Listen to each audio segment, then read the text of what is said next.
That's right back, Charlie. That's right. Still the fault.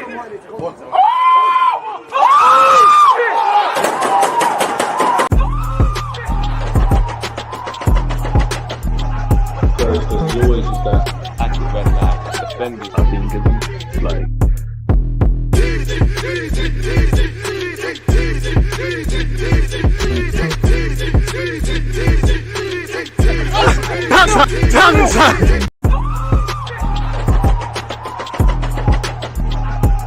Because you always use that active red light defending. I think it's like.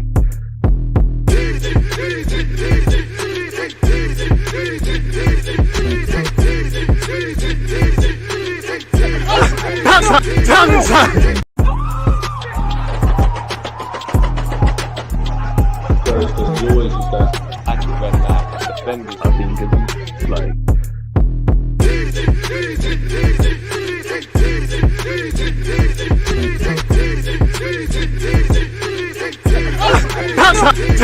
People deluded, I'm back again. Come on, Ian. Come on.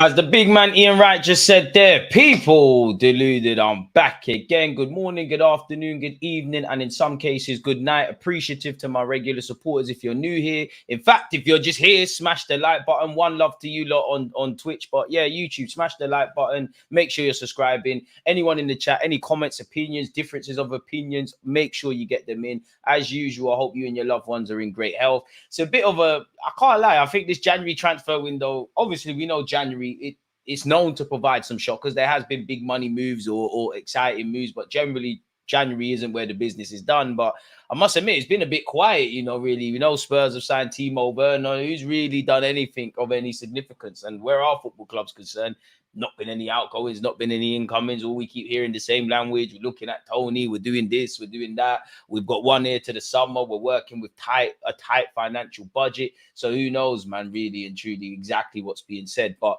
with that being said, let's see what the latest gossip columns have to say about our football club, people. First things first, Mikel Arteta has been linked with Barcelona allegedly. Apparently, Barcelona really like Mikel Arteta as a possible replacement for Xavi if things go wrong. Now, he's not the only man that has been linked with potentially taking over at Barcelona.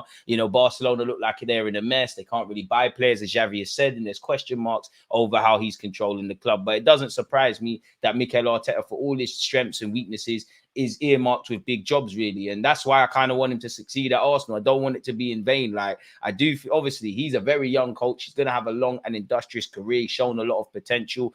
And, obviously, even with Mikel Arteta, is he not contracted until 2025? Personally, I don't know anything. He could leave, but I think a new contract for Mikel Arteta is a formality. I don't think if he left Arsenal tomorrow, I think he could have a sense of pride that he's somewhat rebuilt the club to where we want it to be, but the work isn't done. He hasn't really seen the fruits of his labor, the difficult decisions he's made, bedding in, young players that were in and around the first team already, taking them to the next level and all of that sort of jazz, people. So it doesn't surprise me. The window's been meaty. Smash the like button.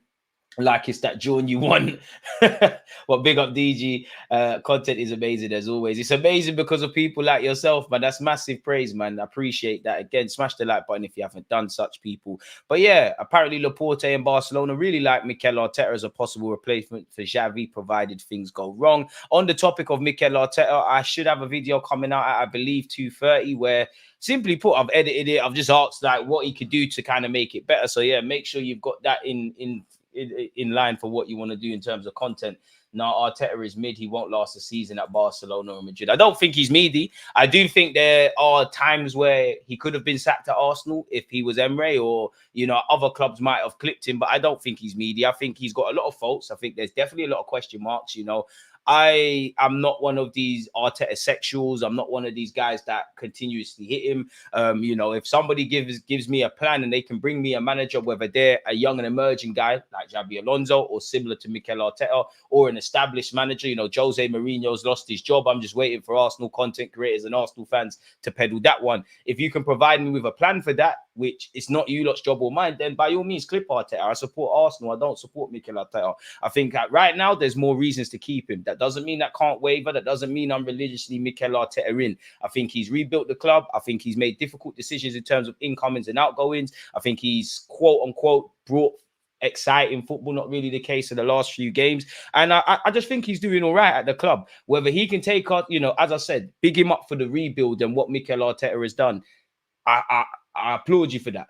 Now, if we shift towards being title contenders, then the margins for error start to get smaller and smaller, and we need to be a bit harsher. Whether Mikel Arteta is a man that can deliver a Premier League or a Champions League or consistent honours at this football club is a fair and a completely other debate, really and truly.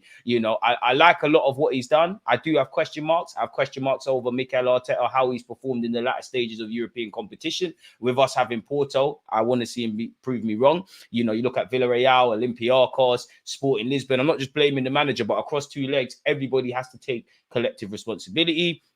Since we've won the FA Cup, I'm not going to accuse Mikel Arteta of throwing the FA Cup, but it feels like we're or disrespecting it.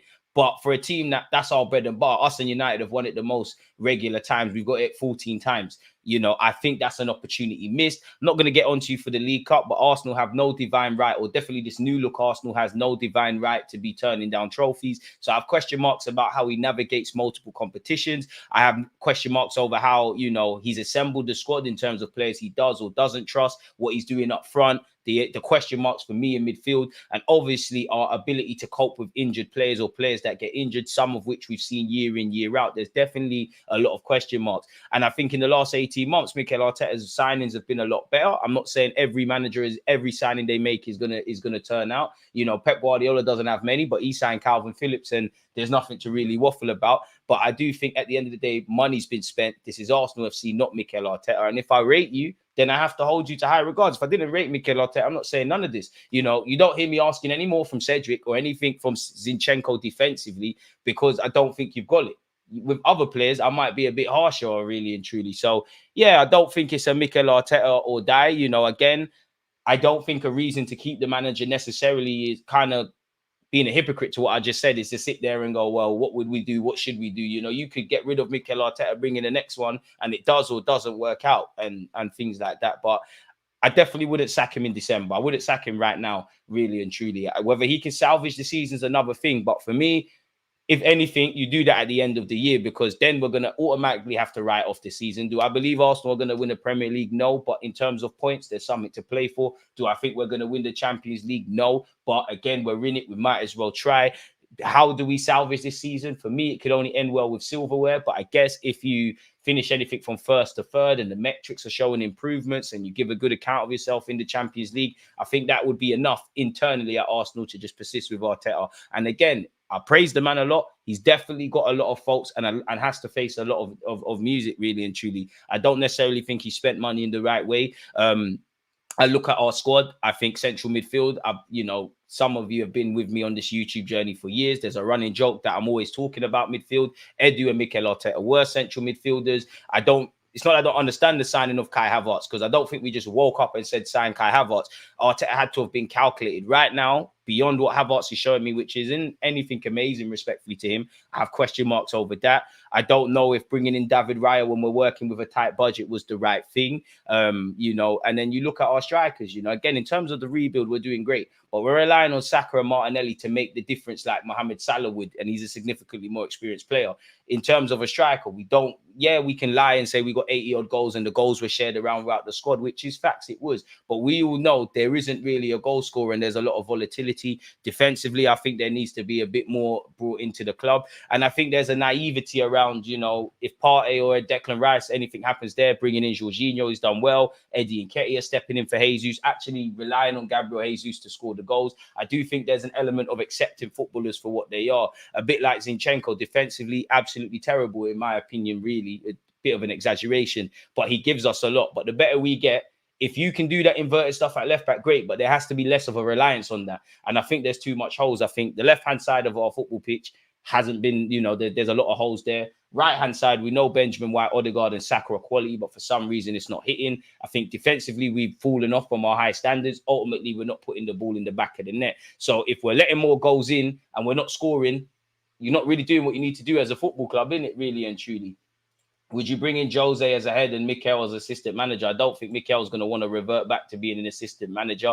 In relation to Jose Mourinho, I think there's a lot of I probably wouldn't bring him in, but he is a proven winner. I do like the man. I do think if Jose was in charge of Arsenal last season when we were fighting for the title, just because of his experience, it might not be pretty, it might be ugly. He would have brought it home. But I don't think Jose, beyond the only reason I'd bring him to the club is because he's a proven winner. It might not be pretty, but he will do something. You know, he got Roma to consecutive European finals. You know, he got Spurs to a final, obviously winning trophies at Spurs. Jose is not Jesus. He couldn't do anything there.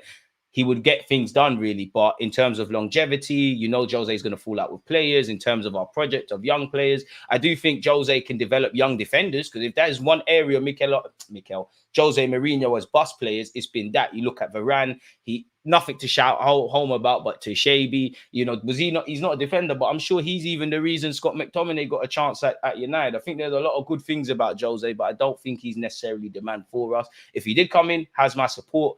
And when you think of Jose, you think of winning. I don't really, as much as I want beautiful football, Wenger ball, all of that stuff, if we just got trophies, it is what it is. I do think with Mikel Arteta, there's very few balance provided. I think there's, quite frankly, Arteta sexuals, to the point where if you even ask a question of Mikel Arteta, for as much as he's highly rated and things, you're seen as hating. I do think there's the Arteta out brigade where he can do no right. And for what it's worth, if you believe Arteta wholeheartedly is the guy, if you don't believe...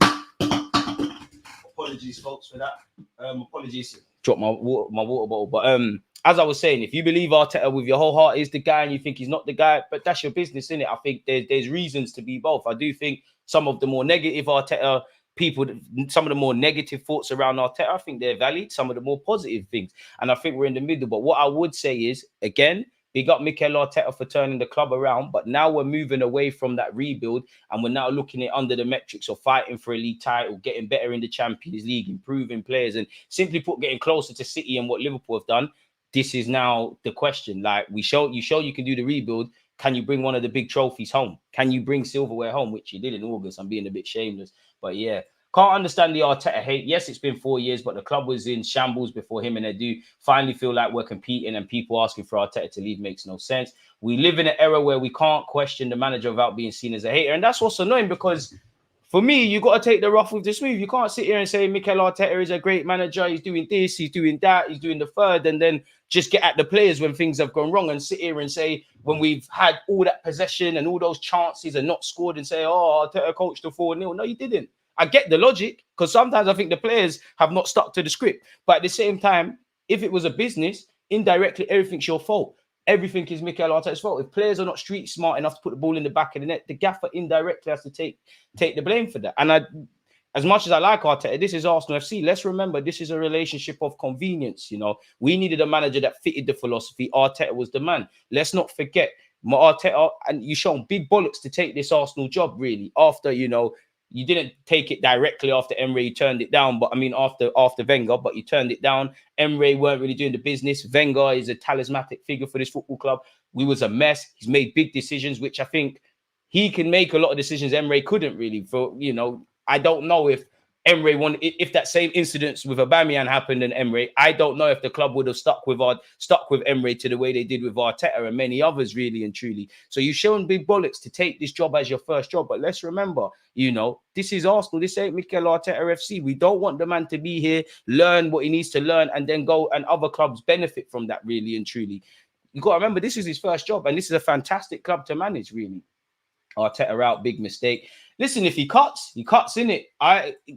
Am I religiously Mikel Arteta in? Undoubtedly, I'm not. Am I religiously Mikel Arteta out? No, I think there's some good, there's some bad. You know, as I said, if there was a feasible plan, there's someone that can do what Arteta can't at the moment of fighting for a league title, then get them in, really and truly. But hopefully the gaffer can get it done. What I wouldn't do, though, and what I wouldn't advocate is cutting him now already, because whatever there is to leave for our season, you have to write it off, and then the new manager comes in. You know, for argument's sake, the next manager might say, I don't really want to use Saka, I don't want to use Saliba. You'd have to give that new manager time to work who he wants to work, and he might say, you know what, we don't want Kai Havertz, I don't want Jesus, I don't want Zinchenko. I'm exaggerating, but I don't want Declan Rice. And then we start the whole system again. If we're going to do that in the summer, innit?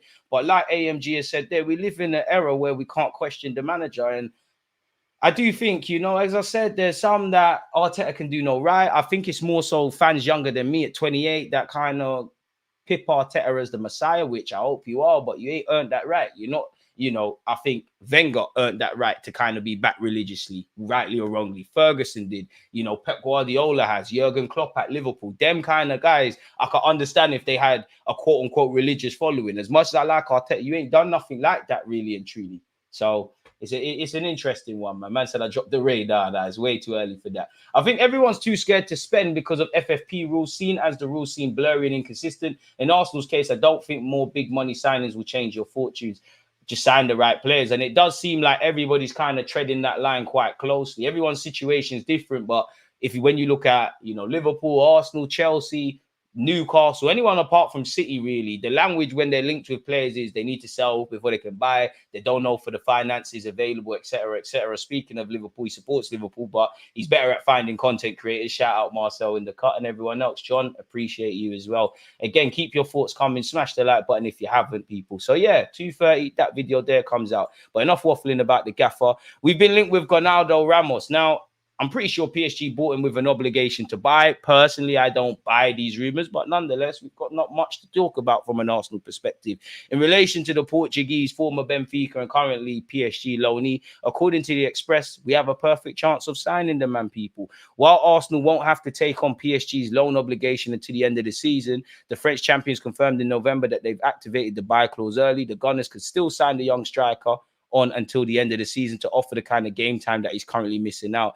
Ramos has started 8 league games with PSG and just once in the Champions League. And I think Luis Enrique was singing his praises, so I can't see that happening. Shout out my guy Zims. Can't imagine you don't know about him, but if you're on Twitch and you care about football manager content, go and check him out, people.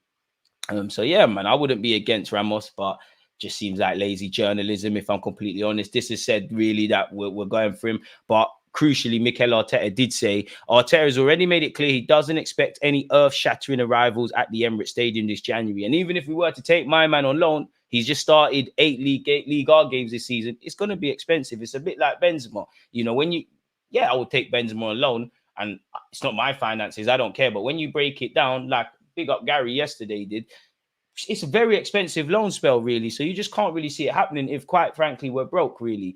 The chances of the Gunners forking out enough to lure Ramos away from PSG only months after his arrival therefore appear slim. But Arsenal will be wise to take another good luck. I think they mean good look when the window swings open in the summer. Ramos was in high demand before his move to France.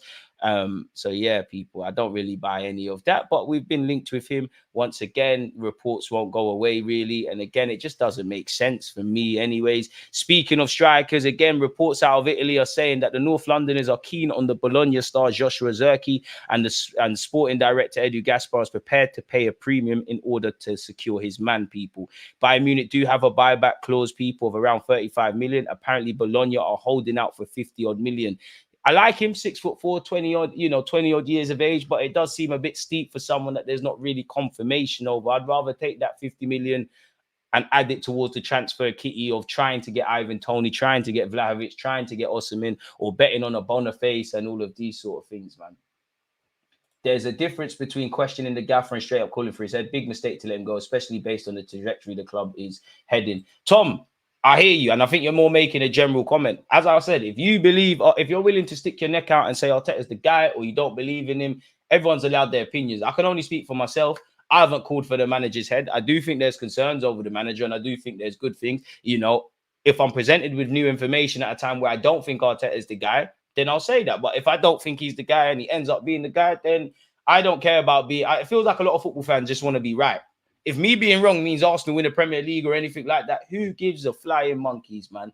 But as we know, unfortunately, a lot of folks are agenda-driven and all of these sort of things. So we've been linked with Zirkzee. You'd imagine that we need to sell before we can bring in these quote-unquote big-ticket items. Douglas Luiz rumours won't go away. Apparently, Liverpool and Barcelona are reportedly prepared to rival Arsenal for the signing of Douglas Luiz. Apparently, you know, according to Football Insider, these 3 clubs would do battle for him. Did he not sign a new deal recently? Although I believe in the summer, he's going to have about 18 months left on his deal. And you'd imagine, you know, he's going to be expensive. Like, I can't remember. It wasn't last summer, was it? It was the summer before we tried to sign Luiz. Whatever fee we was bulking at paying then, it probably looks like pennies now. I don't even, playing devil's advocate, with Luiz in the summer, would 65 million or near enough that we spent on Havertz, would that have got your Aston Villa man? I don't know, people, but nonetheless, we've been linked with him. I mean, he'd be great at Liverpool. It seems like Liverpool, he can play as an 8 or a 6. It seems like Liverpool just need one of those, really and truly. The simultaneous deconstruction and reconstruction process over the last 4 years has been one of the more difficult things to accomplish. Remains to be seen on Arteta, but fair criticism is warranted. There you see it, and everybody gets that, really and truly. And it just feels like there's too much camp set up where the gaffer is concerned, really. Apparently, Douglas Luiz has actually spoken on his future, and he said, on rumours, I see them, but I don't focus on that, and I'm not looking at it every day. My head is here at Aston Villa. Aston Villa is a club that opened its door to me when I came to England, so I have a lot of affection and love for it. Unai, honestly, is an incredible manager. Since he arrived here, he has changed the history of the club. Aston Villa is a very big club in England, but things weren't going so well. Unai has changed it. Now people respect the club and the players more. Now, to a degree, we did not expect him to say anything different there. I can't imagine you did, but if you did, you're in for a shock. So, yeah, just trying to close tabs. Edu looking to move along unwanted pair. What is this, really and truly? While Arsenal have been strongly backed to move for Martin Zubimendi on Monday, the Gunners are yet to dip their toes in the January market, with only the lone recall of the Brazilian winger Marquinhos from Nantes their only activity so far. According to HITC, though, all that could be about to change, with the Gunners working to shift both El Nene and Cedric Suarez this month. The experienced pair are both out of contract at the end of the season and told they have no chances of extensions, which I get it. But even that, these are players on the peripheral. If you get offers, fair enough. But if they leave and we don't bring people in, we're in issues. I'm by no means advocating for Cedric Suarez. But if another defender does not arrive and there's injuries around fullbacks, young Waters and Cedric, not unfortunate for Waters, unfortunate for Cedric, they have to be genuine options, really. El Nene, you're a nice guy, but at the end of the day, we're here to win trophies. There's no way you tie in long term. There's no way you can, no matter what partnership with our existing midfield options, El Nene with Declan Rice or someone else, it's not an option many fans want to see, and probably the manager, really. And difficult decisions need to be made. Cedric Suarez has been linked with Villarreal, a bunch of Premier League clubs and clubs in Spain. He's also allegedly been linked with a move to Turkey, which apparently is on the cards. And apparently El Nene's got interest from Trabzonspor and Besiktas. Whether we're able to move them on, who knows, people. But that's that. What else have we got here? Well, sorry, this is for a video I've got coming out. Obviously, Jose has left Roma, people. That's not for today. We've gone over this. Allegedly, we were linked with Moise Kean. He could be going to Rennes in France, people. So that's another rumor we can probably quash. I don't think we're signing Osimhen, people. Why don't Arteta give more youth players a chance? Marcel, when you find out, let me know, man. Please let me know. I don't know, but I don't think we're signing Osimhen. Apparently, PSG and Chelsea are keen on him, people, and obviously they've got big finances. We all know he has a release clause of 130 million euros. You've seen everything from 103 to 130. I would love Osimhen. I don't think that he will be someone at the Emirates. I'd love to be proven wrong. It wouldn't be an Arsenal January 2024 live stream if we didn't speak about FFP and stuff. Romano has said the Raya deal was going to be permanent at the beginning, but they had to change the structure of the deal because of FFP. Brentford decided to help Arsenal with that. The deal will be made permanent. It will be soon. From what I've heard, it's already agreed. So I don't know when they'll make it official. Probably when it's the right time to pull it in our accountants' books and whatnot, people, which... if we were going to do that permanently, were we managing the resources in the best way in the summer? I don't know, man. I'm just an Arsenal fan. I don't have a clue. We have been linked with that Sporting striker. I can't say his name, but Victor Gyökeres, who's doing quite well at Sporting, has 100 million release clause. Apparently, Chelsea have had a bid rejected, even though Romano has said no to that. I'm only keeping an eye open to that because he has been linked with Arsenal Football Club, folks. Moving on, apparently, El Hilal are happy to allow Firmino to leave the club on loan if they receive a suitable offer. Now, whatever suitable offer is a completely different thing. Firmino's Brazilian, which is enough for me to be biased. And, Arsenal firsthand at the Emirates, we've seen him embarrass us. The man scores about 5 goals a season when he was at Liverpool, and it seemed like all 5 were against us and no look finishing. If we could get Firmino, I'm all for it. Does he necessarily solve our issues of scoring goals? 100% not, but he's a baller. In relation to Zerki, it's not just Arsenal who allegedly have an interest in him, people. Sky Germany is saying Manchester United are looking at him, people. Apparently, Zerki will stay in the winter. He can leave Bologna in the summer as there's a release clause of 40 million euros. So it's not as expensive as what's being said. So maybe in the summer there's more of a willingness. We've been linked with De Ligt, as has Manchester United. Apparently he's not 100% satisfied at Bayern Munich. He's not necessarily a regular under Tommy Tuchel, and that could be one for a lot of clubs to watch for the summer, people. But it could be wishful. Sane was once linked with us. Apparently he's contracted until 2025. And when you hear the language, with Bayern Munich around extending the future of Alphonso Davies versus Sane here, it's a bit weird, really. He said, we're not in a rush, but there'll also be talks with Leroy. We are very, very happy with him. It's his best year at FC Bayern. That's why I'm positive that he could stay at Bayern for longer. I mean, if there's a twist in that, could that be someone for Mikel Arteta to look at? You'd imagine to take Arsenal to the next level. We clearly need more defensive options. Probably need a better left back, give or take, with Timber and Tomiyasu being fit. Probably need a couple of central midfielders. Quite clear we need a winger. Evidently clear we need a striker. Fans need to be more logical about Arteta. We expect Pep/Klopp results, aka Premier League/champs over the years. We haven't looked better than now. Give the man time and see where we end up in 2 years. I hear that. I don't believe in giving time for no reason. And I think even if that is the case, you need to judge it on a case-by-case basis. And I do think no matter what Pep or Klopp or Liverpool or City done, I think there's things we need to arrest in ourselves. Like, on the face of it, we lost out on the Premier League to a history-making City side with a generational manager in Pep Guardiola, which is facts. They did that. There's no shame in that. But if we're honest with ourselves, why we didn't expect to be in a title chase last season, we had it in our hands and we dropped it. And I do think that kind of has followed us into this season.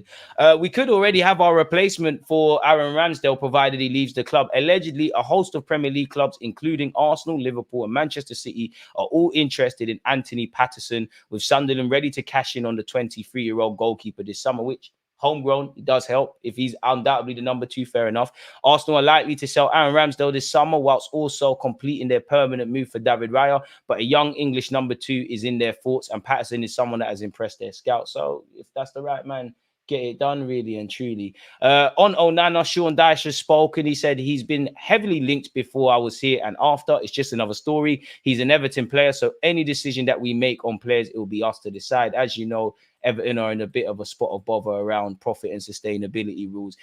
We did hear previously this week that Onana is open to a move to Arsenal, but it seems unlikely that a deal will go through this month. He's also a target for Manchester United. Everton did pay 33 million for the midfielder, so they probably will demand in excess of 50 million, people. So everybody's interested in everyone. Whether people are going to pay up and front up the cash is another thing. Thomas Frank, who hasn't been shy about talking about Ivan Toney, smash the like button if you haven't already, folks. It's very clear I don't want him to go. I want to keep him as long as possible. I only have that in mind. My only focus is getting him ready for the game versus Nottingham Forest. I wouldn't be against bringing Toney in January, but I understand if not just us, anyone who's quote-unquote interested in Ivan Toney wants to see how he copes back with Premier League life after missing out for a while. Don't think we're signing anyone, unfortunately. Bro, just bring me a centre mid or a defensive option. Both, ideally, one of the two. I don't think we're going to bring in a winger. I don't think we're going to bring in a striker, but I do think the squad needs a bit more. It feels like such a long time ago. We was linked with Jonathan David, whose stock's kind of fallen. Apparently, he hasn't ruled out a departure at the end of the season. So I wonder if that's something Arsenal Football Club will look to revisit again, people. But, transfer season, who knows? Romano on striker said Osimhen is not on the market and many others are not available on the market. Ivan Toney is a player they appreciate, obviously talking about Arsenal. This is true, and from what I'm hearing, Toney be keen on a move to Arsenal, but at the moment the financial package is way too expensive for Arsenal. Brentford want crazy money, as their manager confirmed a couple of days ago, so I think it's going to be a complicated one. Fair enough. What's this? I think this is just a tab police. This is why they're on to me. Again, this journalist, Ikrem Connor, who seems to talk about Arsenal a lot, has said Arsenal are preparing to make an opening bid for Bologna's 22-year-old Dutch striker, Joshua Zirkzee. I don't know if these people know what they're talking about, but it don't really seem, based on the amount of times we've covered what he's had to say, that he really knows what he's talking about. I'm sure he's more informed than us. But for what it's worth, Arsenal, Bayern Munich, Inter, AC, and Juventus are monitoring Bologna. Now, Bayern Munich have a buyback clause. They're obviously going to monitor him to see if he can tie into their squad or be sold on for a profit. I'm sure Inter, AC Milan, and Juventus, he plays in the same league. If they want a striker, then he's right under their noses. And obviously, Arsenal are looking at a forward or bringing in a forward, so it's easy to link us with any damn striker on the planet. We'd all love to sign Isaac, people. really. Big up Tom Canton. I don't think we're getting Isak, but apparently, you know, Newcastle are struggling financially. If there was money to find for him, why not? You know, it probably cost more than the 70 million release clause that he initially had, people. Apparently, the CEO of Newcastle said, we're compliant in the year we're talking about here, and our plans are always to be compliant going forward. That is part of our business plan and part of our model. He then said, correct, when asked if every player has a price. So it's a case of getting 2 and 2 and getting $1 million. Big up Tyrese John Jules, Derby County to renew the loan to keep the striker. He did quite well yesterday in his size 3-2 victory against Burton, which was quite a crazy game. At the moment, he's got 2 goals in 12 appearances. I believe if he stays fit, he'll do a lot more. Their manager, Derby's manager, said, I believe it's all signed and delivered. He's staying until the end of the season, which is good because we're getting more game time out of him. If this man can stay fit, he could do his thing really and truly. We still have to be really cautious with him, but he had moments tonight where you can see why we want him at the club. He'll be a big part going forward. That's big praise from the gaffer. I feel the same way, DG. I don't think my club is signing anyone either. Halfway through the month already and hardly any links. A centre-back would be the top priority with Matip ACL. I hear you, and it doesn't feel like that. And I'm not saying Arsenal, Liverpool, anyone will sign anyone. And obviously transfers take a while. There's a lot of moving parts. There could all be talks in the back burners, but it does feel like, I'm not going to quite say the calm before the storm. These things can pick up very quickly. We got to remember January is a reactive window. As you said, Liverpool got injuries, so you're reacting to that. Arsenal have injuries, and what we did or didn't do in the summer is having an impact on what we need or don't need in January. And, you know, as you know, there's players that might not be available at the start of the month for a variety of reasons, whether it's contracts, you know, lack of game time, bust-ups with managers. These men might become available. I don't know who these players are, really and truly. I think in terms of big-ticket items, you could all be wrong, but I can't see Liverpool bringing in a big-ticket item, although you don't have money because you tried to get Lavia Caicedo. That money weren't spent.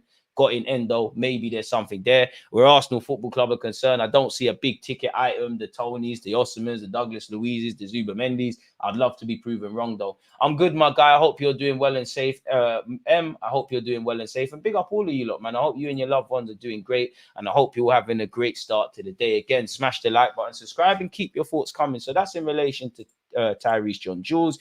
What is this? Newcastle told it would be 50+ million for Solanke. We've been linked with Solanke. That's a mad thing. I can't lie. He did sign a new contract until June of 2027. He has got 13 goals in 22 appearances. And you'd imagine Liverpool have a sell-on clause.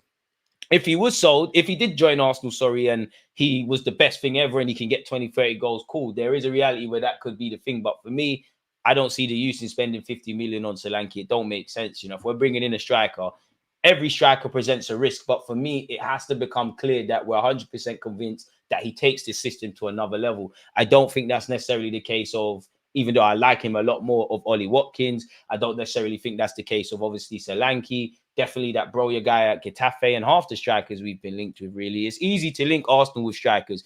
Again, apparently, we covered this yesterday, and I've probably spoken about this article way too many times, but allegedly Spurs, Fulham, and Arsenal are among the clubs considering a summer swoop for West Ham target Santiago Jimenez. Apparently, they're saying he could join West Ham for 30-40 million in January, which the striker market is dead. So if you've got your hands on a striker, whether that's Boniface, whether that's Zerki, whether that's Solanke, whether that's Ollie Watkins, Osimhen, Vlahovic, whatever have you, are you going to sell them in January? Because they're probably a key part of your team, but you know that Premier League clubs are probably going to go for them, and strikers are like gold dust right now. You can leverage that and get top money. Obviously, if their contract is running down and things, that could dictate what you can or can't ask for. But I don't really buy that, really. And again, it's easy to link Arsenal with strikers or just link anyone with anyone. Apparently, Zinchenko is a doubt for Arsenal's clash with Crystal Palace on Saturday. As you know, due to a calf injury, he's missed the last 2 games. He's pushing hard to be back in time for the weekend, but he could be absent. Kyrgios could obviously play there. Tomiyasu's representing Japan at the Asia Cup. Timber is obviously a long-term absentee. And there was rumours that Arsenal are trying to bring in a left-back in January. Who knows? A lot could develop from now till Saturday, but you'd imagine that isn't going to be the case. And even if we did bring out someone in, are they going to start on Saturday against Palace? Probably not, people. Fabio Vieira and Gabriel Jesus apparently are back, though. So, yeah, there we have that. And apparently Partey, whether he's able to stay fit's another thing, but can do his thing really and truly. Once again, Arsenal and Man United have been linked with De Ligt. In fact, Man United and Bayern Munich have been linked with Araujo of Barcelona as well. De Ligt also an Arsenal target. He's going to cost a lot of money really and truly, which I'm not against De Ligt. If we could have De Ligt, Gabriel and Saliba, great. But I don't know what they spent 67 million on him. They're probably going to want 67 to 80 to 100. Do we have that for another centre back and probably bringing in another midfielder in the summer and probably bringing in a winger and a striker, which, you know, if you grab Pedro Neto and Osimhen, which I don't think we're going to get either, how much is that? So I don't know really and truly. But I would love Delete at the club, really. I think you'd be a good option. And I think, you know, you being Dutch is lit. For Romano has been speaking about Arsenal and Renato Sanchez. I don't know about none of this. Zubamendi, Douglas, Luis Sanchez can't stay fit, really and truly. What has he actually said?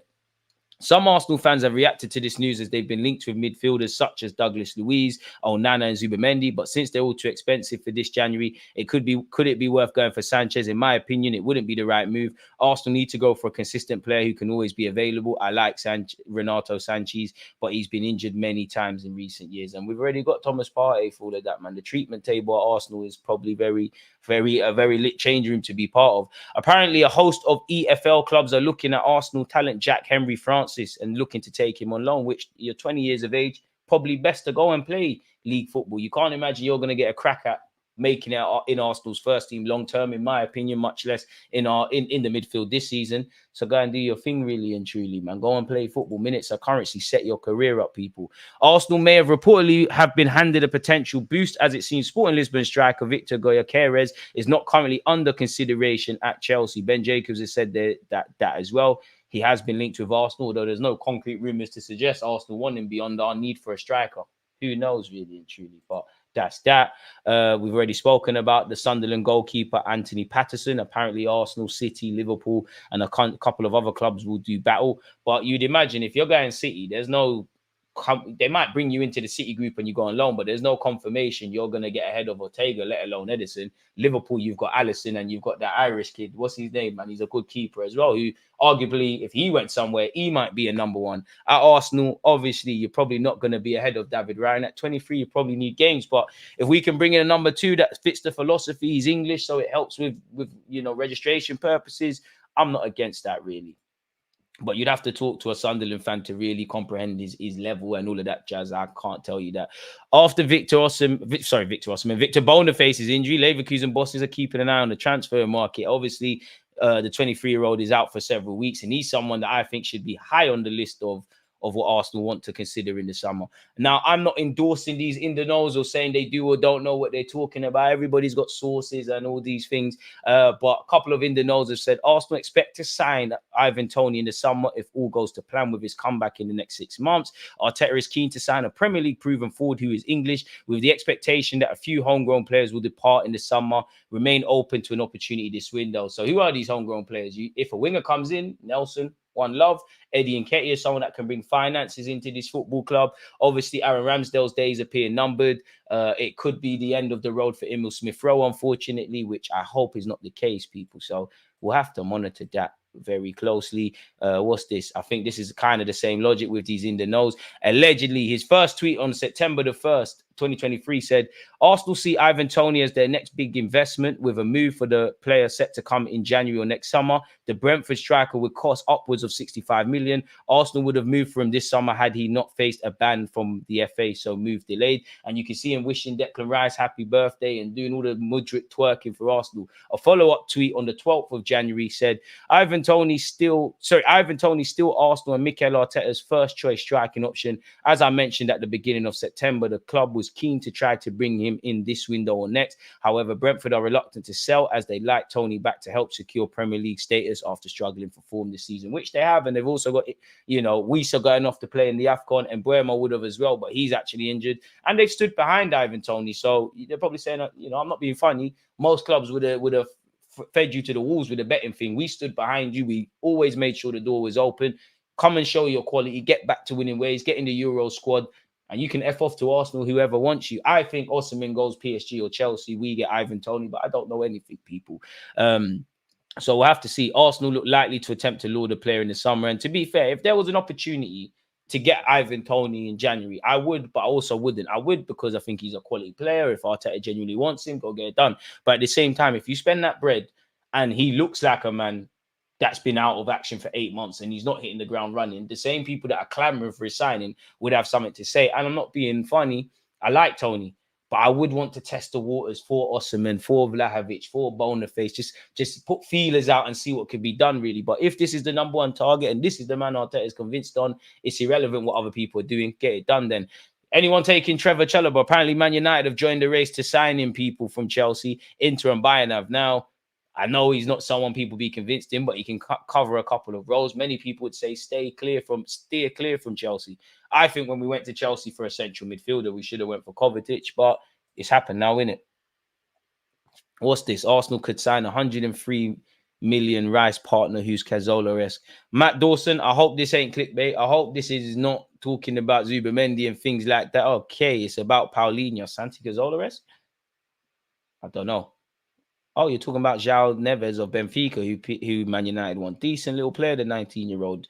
And he scores quite high for progressive passes. But Benfica, if you're Benfica and you're selling to English clubs or whatnot, it's top whack. Top whack. So I'm not sure on that.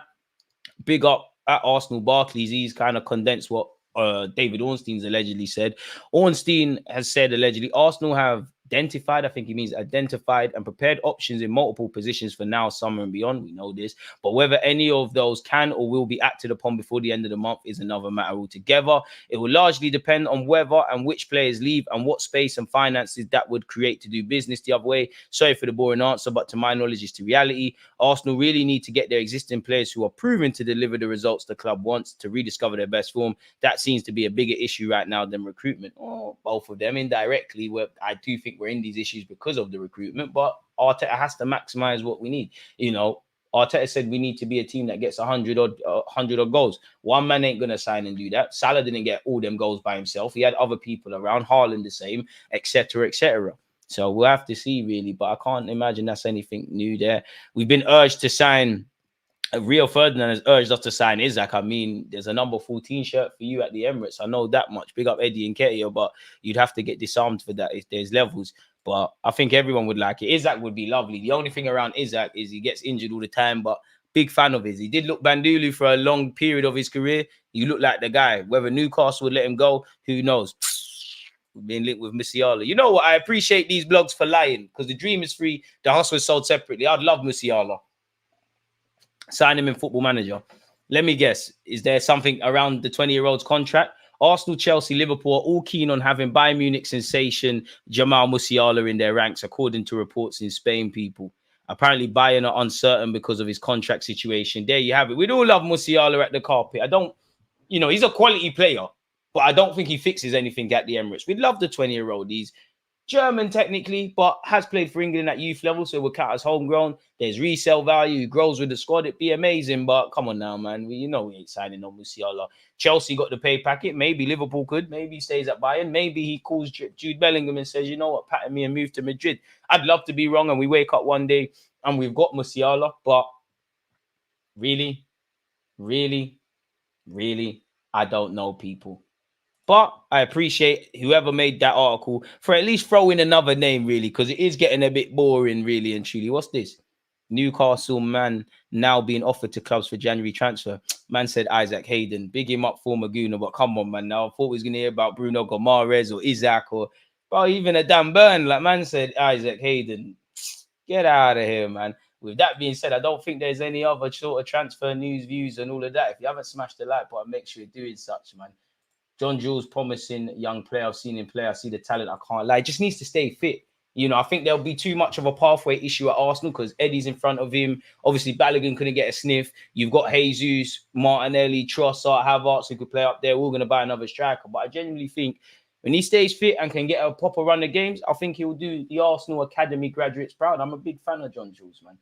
Delit doesn't even start for us. I don't know, man. I don't know. I think we could do what City did when City had 3 great players, really and truly. We need a squad, but I do agree. I don't want to mess up that partnership of Saliba and Gabriel, which I think is one of the best in the world. And it's a bit of a weird one because we probably need to find a centre-back that isn't necessarily quite at them man's level, but isn't far off. And I wouldn't necessarily say being happy with being on the bench and whatnot, but could do a thing. Yeah, Marcel, that's the keeper. I like him. He's just unfortunate. You got Alisson there, innit?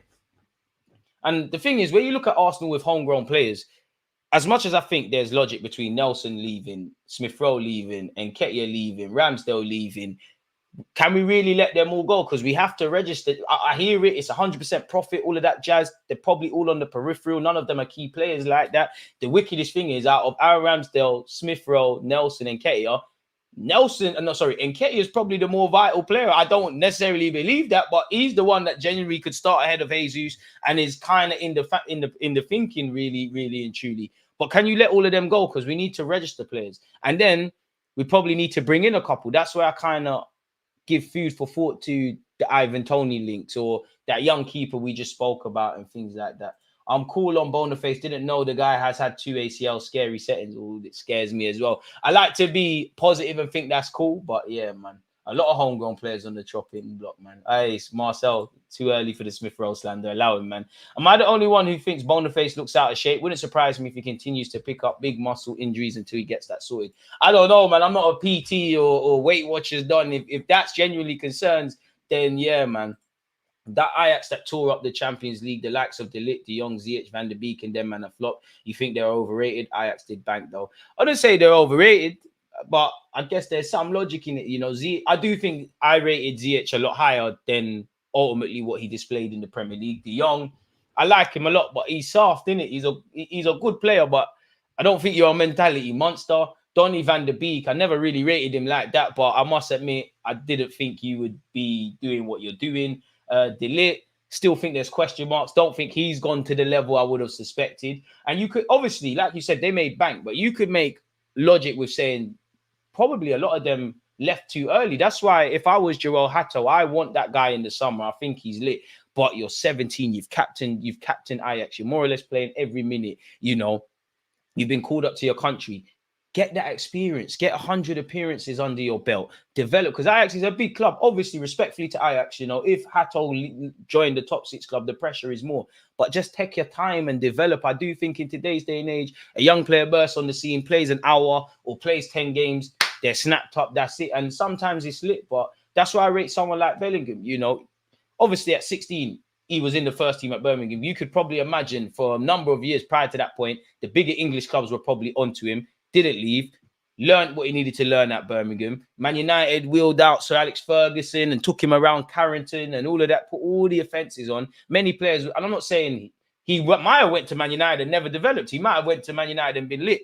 But his dad and him and all of them said, you know what, it's a Dortmund thing, relationship of convenience. We've seen what they did with Sancho, seen what they're doing with Haaland. We've seen what they're doing. Develop, learn your craft. Obviously, he's in another country, and that's probably helped him adapt to life at Real Madrid.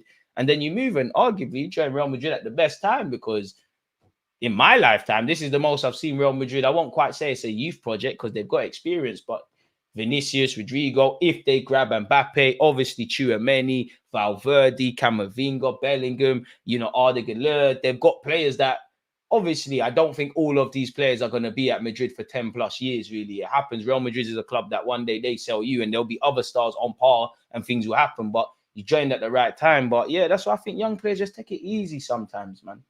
Would love Musiala, man, but myth. We need serial winner experience in this team, a legend the young guys look up to and be inspired. I hear it, but at the same time, like a couple of these young players have won things at Arsenal.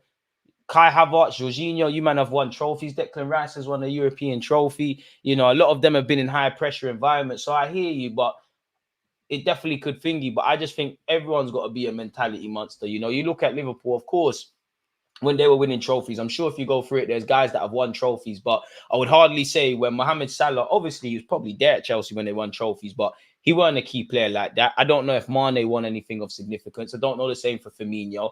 I don't know for Trent, but somehow they pattern mentality and just got with it. And ultimately, then they're at where they're at. So I think we're at that stage where Dons have to be 30. Musiala, the dream is free. The hustle is sold separately. Listen, I want to be wrong. I would love to wake up and Arsenal sign Musiala. We're lit. But come on now, man. Mbappe, Osimhen, Musiala, De Ligt, De Jong, all coming in the summer window. Got to love it. Bro, our summer window, I expect to win everything. Big up my guy, Quinny. Make sure you lot check out his content. He did a great video on Arsenal. Surely Benzema is the answer to everything.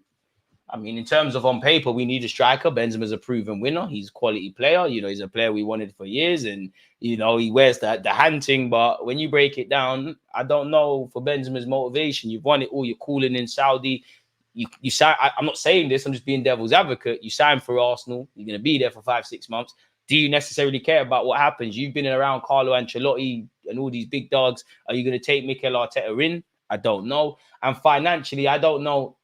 We will be playing FM at some point. I don't know financially if it's viable or if it makes sense, but it seems like it's too much money for a loan. Like, again, I wish Gary was still here. He did the maths, and the loan fee is coming like you could buy a low-cut player with that, man. What's with all these rumors? Do they hold any weight? I don't believe any rumor until Dons are holding Arsenal shirts. I don't know. I think Arsenal, like every club, are interested in everyone. Do I think there's an air of realistically, is that even a word? Do I think it's a bit realistic, Arsenal being linked with Zubimendi, Douglas Luiz, and the Osmans and Tonys and Vlahovic? Yeah, I think there's an interest. Obviously, when I hear Benzema and Musiala and this guy and that guy, it's all a myth, really and truly, man. And to be honest, if we sign a striker, there's no guarantee Arsenal's fortunes change. Don't get it twisted. Like, it clearly is the case in the last few games. Striker puts these goals in, we still have the concerns, but we'd be getting points. But what when that striker has that bad game or has that one barren run? You know, if we want to be a team that gets 80 goals like last season, everybody has to do the thing. If we want to get 100 goals, we need someone that's getting 20, 30 through the middle, but also Saka, Martinelli, the bench players, the midfielders. Everybody's got to chip in, really and truly, or we're going to be in the same thing. I do think a large part of our season, chance conversion was a thing, but chance creation was a even bigger thing, really. In the last few months and weeks that obviously followed up until this point, chances are being created. People are not putting in the back of the net. And I think a lot of that is because we don't have a guy that can do that. I think a lot of it is psychological as well, because some of these players last season were scoring without thinking and the connectivity was there. It's not quite there. And the reaction to missing chances as well, like against Liverpool, it seemed like our players were a bit down in the dumps and a bit frustrated. Maybe a bit of it is, I don't quite believe this because I don't think it's quite that, but maybe Arteta is over coaching in the final third and there's not that healthy bit of randomness. I don't know, man. I appreciate that. I saw it on Google and thought, you know what, let's do this. DG, why don't Arsenal give, I think you mean championship strikers, a chance like Vardy? Bro, listen, there's talent in the championship. You know, Bowen was picked up from Hull from West Ham. If we do the scouting and it works, great. Bring the players. If you have to spend 100-odd million to bring a top striker, if you could take a chance on, I don't necessarily believe it, but the Dominic Calvert-Lewins and Solankis and all these guys, and they sign for Arsenal Football Club and they blow us out the water and they define all the logic, I'm happy with that. But for me, it comes like now, sometimes you just got to put down the money, man. If you want a Rolls Royce like Declan Rice, you got to put down the money. We were smart in that we got Saliba early. Now, look, if we were trying to buy Saliba, like that, is it Lenny Yoro of Lille? I know his contract's running down. He's costing a lot of money. You know, Gabriel Martinelli, whatever you say about him, he would cost a lot more than the 6 million. If we tried to buy, if Saka was doing what Saka has been doing up until this point at another Premier League club, you don't know how much that's going to cost. So it pays to do smart things, really. And I do think we're kind of getting to that level now where you just got to buy. If you can scout one of these strikers that are like here and they've got the ability to grow, and you know, every 18 months there's the new Vlahovic, the Bonifaces, them kind of players. If you can find that early doors, I'm all for it. But to me, as an ignorant fan that's not privy to that knowledge, I just think you get what you pay for sometimes, man. If you want people that are on what Declan Rice is on and people that can move the needle, you just got to pay the peas, man. Madrid might be the best team ever in a few seasons. Imagine they add one of Haaland and/or Mbappe, but someone will have to leave, really. You know, Endrick's coming on the scene as well. We need to do what saw us get Mesut Ozil and at Barcelona, Alexis Sanchez. Just stay close. Any of them players that are frozen out, let's get it done, man. Let's get it done. Don't sleep on the chat. Don't sleep on anything, man. Adam Armstrong, he seems like he's finding his feet. And you are right. You buy cheap, you buy twice. Sometimes you can buy cheap, like with Tomiyasu, and he's great. But if you could argue, you know, the Fabio Vieiras, the Lokongas, the Maries, the Williams, the Cedric. When you do the cheapskate thing, the bargain buckets thing, you have to buy several times, really. And that's something Liverpool learned early doors to stop doing. You know, Salah, quote unquote, was cheap, but he's quality. Mane, the same. And I think Arsenal, we could learn a lot from City, but I think what we're trying to do probably need to start looking at Liverpool, because a lot of the players that have become key players at Liverpool, people were looking down their noses at Salah's, at Mane's, at Firmino's, at whoever's historically was part of them teams there. You get a couple of these players and you marry them together, suddenly you've got a half-decent squad. Then if you remember, Liverpool assembled them kind of players. The season before they signed Van Dijk and Alisson, or it might have even been in Jan for one of them, it looked like Klopp. Because you remember when Klopp first came, same minute from minute 0 to minute 90, we're just running up and down and things. Obviously, you've got to be a bit more street smart. So they kind of improved their game management. And in my opinion, prior to Alisson and Van Dijk signing, they became a lot more mature defensively and improved their system. Obviously, Alisson's plugged in there. Van Dijk's plugged in there. It's gone to new levels and you get what you pay for. This is the sort of stuff you need to learn from people that have done it, innit, really? And I would say what we could learn from City is I would have loved to have signed Gabriel Jesus, and with a platform he's scoring 20-odd goals and Zinchenko's improving defensively. Hasn't quite been the case. City had them as vital squad members and things, and they did their thing, but you weren't relying on Jesus to score goals. They definitely weren't relying on Zinchenko to break the lines. If he does that crap, then it's great. Learn from them and put people in roles, really, because I look at this team and I do think there's an element of naivety. I think there's a naivety to rely on Gabriel Jesus to get a certain amount of goals, to rely on Saka and Martinelli as much as I rate them and they're, and whatnot, but they're young, they're versatile.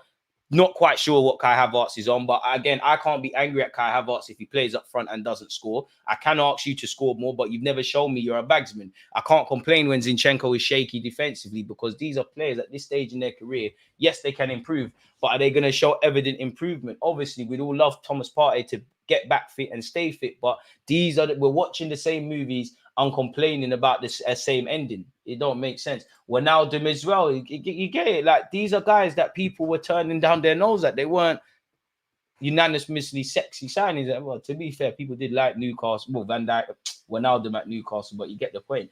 My point being, like, just sign the right players and suddenly you've got a decent bunch, really, which I do think we're moving in that. But then it's more about depth, we shouldn't be living or dying and screaming if Partey's fit, then Declan Rice can do this and the whole team this and the left side will be better. That it's long now, man, really and truly. Sometimes in life, you just got to pay, man, for quality. Because sometimes we've shown we'll pay.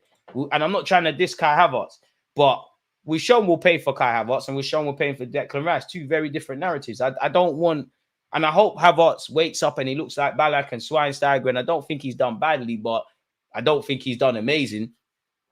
Just sign the right guys because Havertz was an expensive gamble. Like, I don't want more gambling. I want proven. Declan Rice, whether he signed for Arsenal, Man United, City, he'd still be doing this. What we saying, Gabby can do the thing in the AI. Big up Wax, but he was moving a bit mad with that one. I'm not personally for the Gabriel Jesus thing there. If anything, you play as a quote unquote 10 Odegaard plays there. I'm not really for what some Arsenal fans. I'm not against it, but Trossard in the 8, Jesus in the 8, Havertz up front. There's too much mix and match, really and truly. I'm on Zinchenko in midfield. I'm on utilizing these things in certain games, but I don't think any of this is the answer. Uncle Partey upsetting me, always injured for Arsenal. Ghana making Ghana lose to rugby team. Yeah, Ghana went out tired. I said someone stuck it on Chris Hughton. I mean, you don't want to see anyone getting in trouble. AFCON's looking lit. I think Thursday there's a big game in AFCON. I think we can do a watch along for that. Is it Ghana, Ivory Coast? I think there's a lit game. We're definitely doing a watch along for that. Oh, sorry, Ivory Coast, Nigeria on Thursday. Yeah, we're watching that. That's lit. To be fair with you, Egypt, Ghana as well. Salah, well, who's in the Ghana team? Kudus? That could be one as well. Yeah, man. And shout out Angola. Not going to lie, if Arteta signs Benzema, he would be a hypocrite because he cut out Aubameyang, who has a similar personality, but only difference is Benzema's world class. I hear it, but to be fair, I think there's three sides to everything. I think there's what Arteta is saying about Aubameyang, there's what Aubameyang's saying, and there's the truth. Do I think Arteta is wholeheartedly probably right? Probably not. Do I think Aubameyang is 100% right?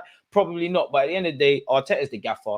It's not like this was an Aubameyang thing under Unai Emery, because I think Emery would have lost that battle. They committed to Arteta. You wanted to cut. And I do think in Aubameyang, in Arteta's defense, I do think he needs to get better at handling them kind of volatile players, because naturally good footballers tend to come with that kind of foolishness.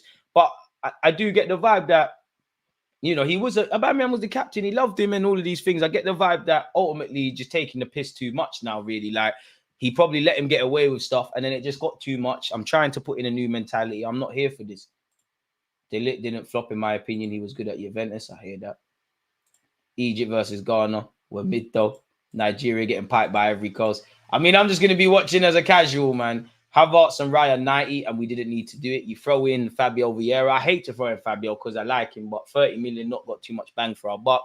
I like Kirio, but God forbid if something happens to Gabriel, I ain't really got reliance that you're going to step up and do all right. If Zinchenko isn't there, I ain't really got confidence there. I know Ake has made himself a key player for City, but he was almost like a rotational kind of option, someone that could step in. I want something like that, in my opinion, man, but it is what it is. Do you think the narrative that Arteta can't deal with strong personalities is true? Not necessarily. I don't because I don't know. Like, for all we know, Saka might be a little dickhead and he's back patterning him really. I'm not too sure really, but I do know the better Arsenal Football Club get, we're going to need to be better at that. I do think a lot of these opinions are made without really evidence, because I don't think he woke up one day and said, you know what, North London derby or whenever a Bamman was rubbed out, you're not playing or I'm going to cancel your contract. I think, it probably was time and time again. He probably gave several warnings, and at the end of the day, he said, you know what, you're boying it. I don't know if I want Salah to do good with Egypt or I want them to go out early. From a selfish point of view, I'm conflicted. Salah would want to do it. And I think when I look at African players, I do think football fans downplay. We know why AFCON is going to be looked down on in comparison to a lot of other tournaments. But when you hear Kudus speak, previously Jogba, any decent African individual that plays for whatever African nation, it feels like they will trade a lot. They will trade a lot to achieve something with their countries. And I think, not to downplay anything Salah's done at Liverpool, any previous club, I think if Salah doesn't win something for his country, with like the AFCON or something for Egypt, I think he'd be very disappointed about his career. And I do think he might even trade a Premier League or a Champions League for that, really, if I'm honest with you. Because way before he played in any league, he had to be that little kid in Egypt with ambitions of doing that, really. And it must hit different if you win a Copa America or a Gold Cup or AFCON, Euros or World Cup, whatever have you, really and truly. It must hit different because like it's a country thing. Like, the country's moving, man. It's like Messi, innit? I don't think Messi would have been happy if he'd be, obviously, quality player, too good not to win a World Cup. But had he not have won a World Cup, I think that would have been something that icks him, really, if I'm honest with you. Yeah, you never know. Saka could be an idiot. We don't know these guys. Like, I'm not saying Saka is, but we're not in the dressing room. Saka might be a difficult one. Arteta might say, yo, everyone 10 laps, Saka's kissing his teeth and carrying on. Or Martinelli or Benjamin. I don't know, really. Big up Arsenal, but if Ghana ever won the World Cup, it'd be lit, man. I would want him to win it. I can't lie, that would be big for his legacy and for his country. And obviously, I'm sure it might not even been a final, but I'm sure we was doing AFCON watch-alongs and Salah's Egypt lost on penalties and whatnot. Look at Mahrez. Did Mahrez not win something? I might be making this all up, but I'm sure Mahrez won something for Algeria. Like, last kick of the game, he scored a free kick. Like, he's won Champions League, he's won the league, he's done it all, but it must hit different. Like, you're a national icon. You was already, but you're an icon sort of thing, man. And it'll be good for his legacy, really and truly. Just like with all of them. We don't know, but I do think, with new music, without getting into the nuts and bolts and we don't know what's going on, yeah, you can make a case of, you know what, maybe Mikel Arteta, you need to learn how to deal with them kind of talents. And I think he has shown it, because I remember when Arteta initially took the job at Arsenal, I was happy because my guy Mesut Ozil went from getting alienated, he's back in the fold, it's looking lit, and then you wake up and then something's happened there. Or I felt a bit like that with Pepe and indirectly Aubameyang, if I'm honest. Mahrez won African Cup of Nations 2019. So yeah, it's nice to, what it is? It's just football moves so fast. And I have these vague memories, and then I think, right, am I making these things up, or did they actually happen? Yeah, against Senegal, when Mane scored the winning penalty, it was a win-win for me back then. There you have it. And look at even that with Mane. Like, Mane's completed it. He's even building, like, Mane's living the dream. He's building schools and all that stuff back home. He's had a great career, held in high regards at Liverpool, playing for Bayern Munich, won something for Senegal. It's lit. Absolutely lit. It's got to be. And whatnot. Kudus is lit, man. It jars me that Kudus is not an Arsenal player. I know every good player that your team don't get, you look at it a bit funny, but I would say for me, Kudus, Paqueta, Bruno Gomares, off the top of my head, those three, maybe in hindsight Isaac, but I'm being a bit reactionary, those three, because, again, The Athletic could be lying, but like The Athletic, we've been through all them articles on live streams. They said Arsenal had a genuine interest, and those three would have taken us. Who knows? Declan Rice might not be at the club, but if we had Paqueta in that left eight, if Bruno Gomares was a genuine option with Declan Rice and in the mix with Partey, if you had Kudus, boy, Saka and Martinelli, it might not matter that you're not doing the business because he could have come in and he can play in a bunch of roles. But this is all ifs and buts. It didn't ultimately, it didn't happen, did it? So it is what it is. If you haven't smashed the like button, make sure you do such. Not really got an informed opinion on Investor. The links made it seem like those three were certainties. We'll never know all the factors. Wish we got Lisandro Martinez over Zinni. I'm happy with Zinchenko, but, you know, where Schollerbeck and Lisandro Martinez are concerned, you know, they would have given us lovely defensive options as a centre-half. And I do wonder how it would have worked, because you'd imagine Lisandro Martinez probably would have been like an inverted left-back, and obviously he's more stronger defensively. I would have loved Lisandro Martinez. Like, don't tell United fans, but I think he's lit. It is funny to run the butcher got butchered jokes, but Lisandro's great, man. He's been robbed with injuries and that. I was in this chat crying out for Bruno Gomares. The agendas didn't agenda. You snooze, you lose. And for me, it's when he was at Lyon, it felt like, I'm sure we was linked with him and there was rumours Edu's trying to offer money for plus Guendouzi. Stop peeing about. Just give the man the bread and let's keep it moving, really. Hopefully the next one's on the scene. Whoever those next ones are difference makers, really and truly, man. But what you going to do, folks, man? If you don't laugh, you'll cry, innit? But yeah, on that note, though, as usual, appreciate you lot's talking points, banter, differences of opinions, questions, etc., etc. Don't want to take up too much more of your time because there really isn't anything to talk about. So I might as well go and get some lunch. Obviously, make sure you smash the like button and subscribe if you're on YouTube. Big up the Twitch ones. Make sure you're doing the Amazon Prime. One love to those who have. I believe in 9 minutes, actually. A next video is coming out from me. So that's another one for you lot to take in. Any talking points and all that stuff, you know, I'll get videos and live streams and all of that jazz out for you. Actually, before I did this live stream, big up Andrew of Arsblog. I did a pre-recorded video of him, so that will be out at some point this week, and there'll be a bunch of other content. So yeah, man, big up you lot. Stay blessed, stay safe. Make sure you're hitting the like button, subscribing that journey to 70k subs this year. And for now, folks, one love. There's always that active red flag. Defenders are being given like